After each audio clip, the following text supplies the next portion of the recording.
The galactic archivists had documented the phenomenon with cold precision. On standard year 2247, Earth simply ceased to exist. No explosion, no debris field, no residual energy signature. One moment, humanity's cradle-orbited soul. The next, there was only empty space. The galaxy mourned briefly, then moved on. Humanity's scattered colonies struggled, leaderless and isolated. Within a century, most had been absorbed into other empires. Within 5 centuries, human became a footnote in galactic history, a tragic tale of a promising species cut short. Then, exactly 1,000 years later, Earth came back.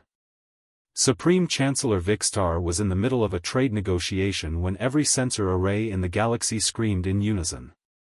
The feeds showed Sol System, and there it was, Earth, hanging in its original orbit as if it had never left. Impossible, Vixtar breathed, his 4 eyes widening. But what emerged from Earth's atmosphere made the planet's return seem mundane. Ships. Thousands of them. Tens of thousands.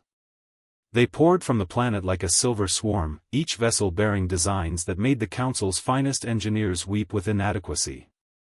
Sleek, impossible geometries that seemed to fold space around them. Hulls that shimmered between dimensions. The lead vessel broadcast on all frequencies. This is Admiral Chen Wei of the Terran Continuum. We've returned. We have much to discuss. The emergency council session was chaos. Species that had claimed humanity's colonies now faced the representatives of a civilization that had spent a millennium in isolation, and clearly hadn't been idle. Admiral Chen stood before them, looking no older than 30 despite the 1,000 years that had passed. Behind her, holographic displays showed wonders that made the Council's achievements look primitive. Where were you? Vixtar demanded. Building, Chen replied simply. When the etheric field collapsed around our planet, we found ourselves in a pocket dimension where time flowed differently. 1,000 years passed out here. For us? 50 years. She gestured to the displays. We had a choice, panic and die, or adapt and thrive. We chose the latter. We mastered the etheric field. We learned to fold space, manipulate time, harness zero-point energy. We built a civilization that could survive anywhere, anytime. And now you return to reclaim your colonies? Asked the Zelthan ambassador, nervous. No. Chen's expression softened. We return to offer a choice. Any humans who wish to rejoin Earth are welcome. Those who've built lives elsewhere? We respect that. But we also bring gifts. She activated another display. Blueprints for fusion reactors, medical technology that could eliminate disease, agricultural systems that could feed billions. Consider it payment, for taking care of our people when we couldn't.